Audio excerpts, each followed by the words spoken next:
আসসালামু আলাইকুম সম্মানিত সুধী দর্শক মণ্ডলী, সকলকে আন্তরিক সালাম, ভালোবাসা এবং শুভকামনা জানাচ্ছি। আমি আজকে হাজির হয়েছি বর্তমানে ভাইরাল টপিক বাংলাদেশ জামাত ইসলামের কিশোরগঞ্জ ৩ আসনের সম্ভাব্য মনোনীত প্রার্থী অধ্যাপক অবসরপ্রাপ্ত কর্নেল ডাক্তার জিহাদ খানকে নিয়ে। ডাক্তার জিহাদ খানকে ভাইরাল করা হচ্ছে।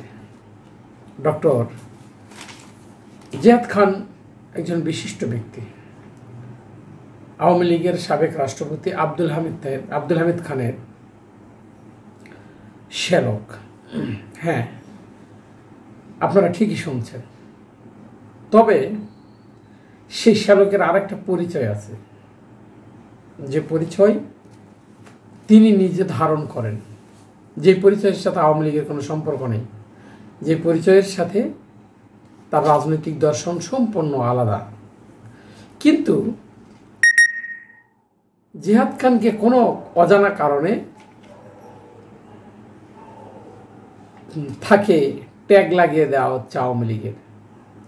আব্দুল হামিদ খানের ট্যাগ লাগিয়ে দিয়ে ডক্টর জিহাদ খানকে বিতর্ক করার চেষ্টা করা হচ্ছে।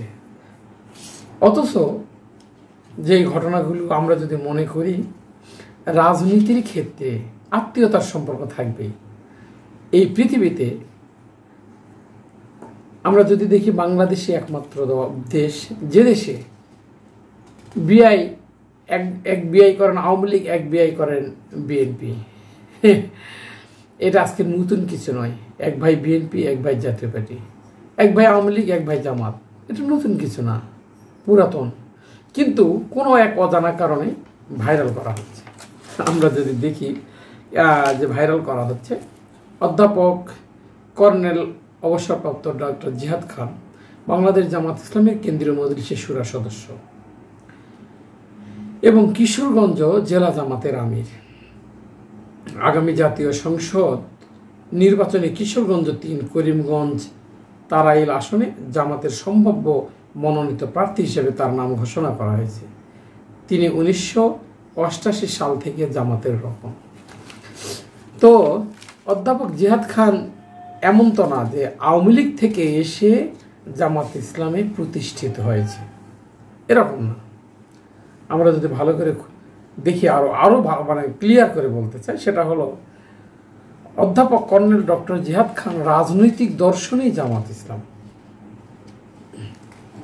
আর জামাত ইসলামী হচ্ছে শুধুমাত্র আল্লাহর জমিনে আল্লাহর দিন কায়েম করতে চায়, এই জন্য নবী রাসূলদেরকে মেনে চলে।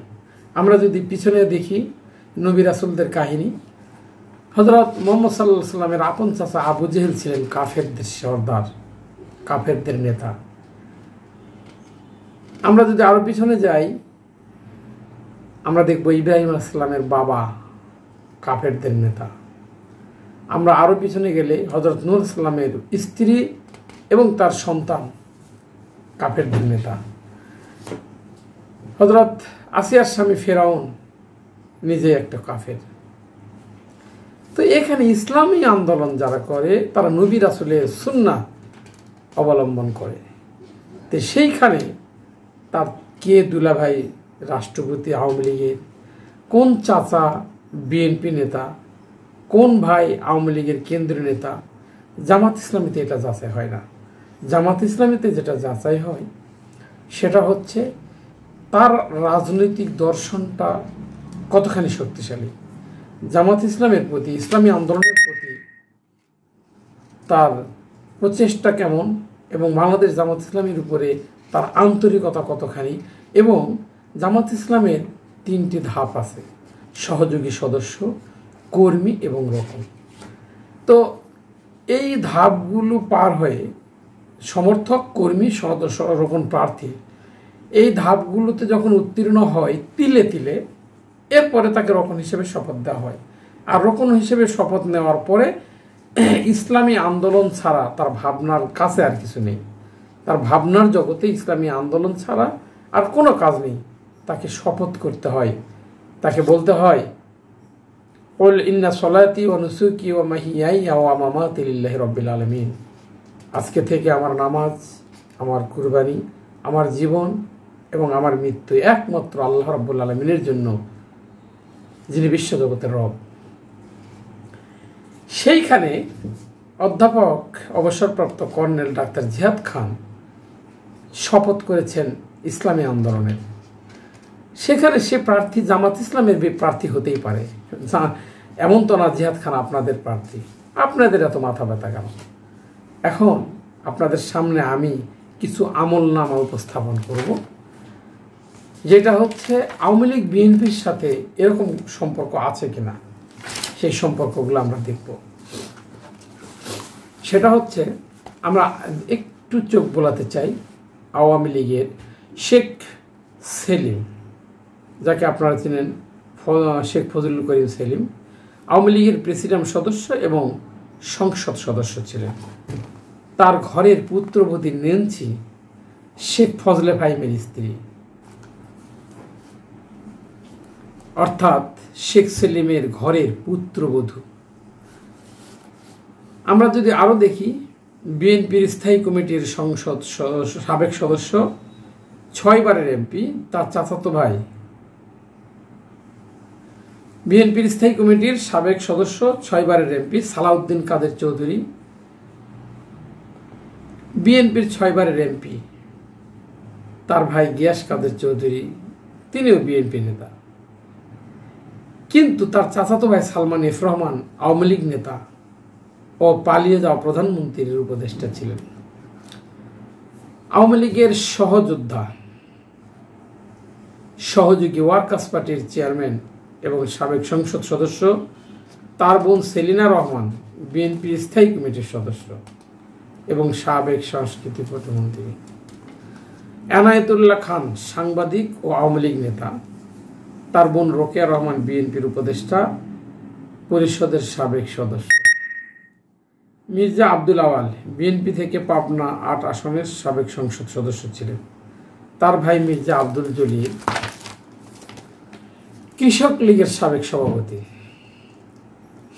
আনোয়ার হোসেন খান চৌধুরী বিএনপির প্রতিষ্ঠাতা সদস্য এবং ময়মনসিংহ 9 আসনের সাবেক সংসদ সদস্য ছিলেন। তার ভাই খুররম খান চৌধুরী আওয়ামী লীগের রাজনীতির সাথে জড়িত।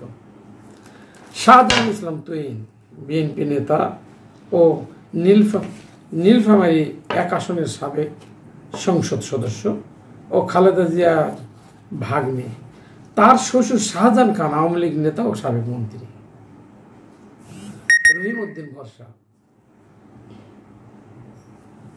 বর্তমানে রংপুর 4 আসনের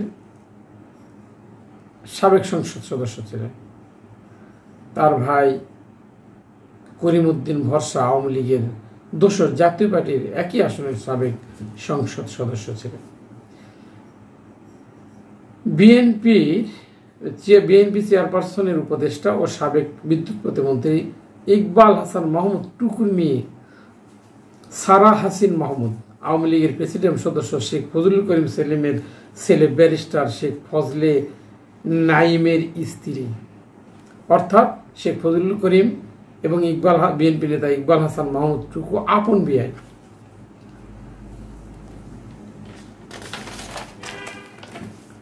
তো এরকম ঘটনা অহরহ ঘটছে, সেইখানে কোনো কথা নেই। আর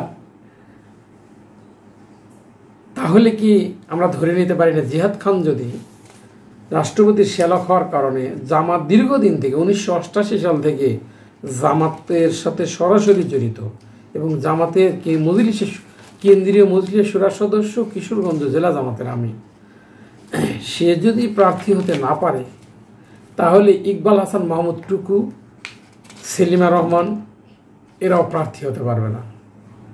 যদি হয় তাহলে এখানে বৈষম্য করা হবে। তাহলে তারা ঘোষণা দেখ বাংলাদেশ জামাত ইসলামী, সেক্ষেত্রে তাদের সিদ্ধান্ত বদলালেও বদলাতে পারে। কিন্তু অজানা কারণে এটাকে ভাইরাল করা হচ্ছে। ডাক্তার জিহাদ খান বাংলাদেশ জামাত ইসলামের একজন পরীক্ষিত নেতা। বাংলাদেশ জামাত ইসলামের সাথে তার সম্পর্ক ওতপ্রোতভাবে জড়িত। একজন মুসলিম হিসেবে তার শপথ করা আছে যে তিনি ইসলামী আন্দোলন থেকে এক চুল পরিমাণ পিছপা হবে না এমনকি যদি তাকে জীবনও দিতে হয়। বাংলাদেশ জামাত ইসলামের আদর্শ যারা জানেন তারা ভালো করেই বুঝতে পারেন যে জামাত ইসলামের পরীক্ষিত নেতা ছাড়া কাউকে প্রার্থী করা হয় না। অন্য কোনো বড় দল থেকে সাবেক মন্ত্রীও যদি এসে বলে, তাও বাংলাদেশ জামাত ইসলামের পক্ষ থেকে তাদেরকে কোনো ইউনিয়ন পরিষদের চেয়ারম্যানের মনোনয়ন দেওয়া হয় না। এখন বুঝতে পারছেন। অথচ কিছু লোক জেনে বুঝে ইচ্ছে করে অধ্যাপক ডক্টর জিহাদ খানকে বিতর্কিত করার চেষ্টা করছে। এতে লাভ হবে না, কারণ বাংলাদেশ জামাত ইসলামী আওয়ামী লীগকে প্রতিষ্ঠিত করে নাই, বরং বাংলাদেশ জামাত ইসলামী তাদের নিজেদের লোককেই প্রতিষ্ঠিত করার চেষ্টা করছে। ইনশাআল্লাহ আগামী নির্বাচন যদি সঠিক এবং সুন্দরভাবে হয়, বাংলাদেশের জনগণ বাংলাদেশ জামাত ইসলামীকে ব্যাপকভাবে সমর্থন জানাবে বলে আমরা আশা করছি। সেখানে কোনো শকুনের থাবা এবং কোনো ষড়যন্ত্রের কাজ হবে না ইনশাআল্লাহ। সকলে ভালো থাকুন, সুস্থ থাকুন, আবার দেখা হবে। আসসালামু আলাইকুম ওয়া রাহমাতুল্লাহি ওয়া বারাকাতুহু।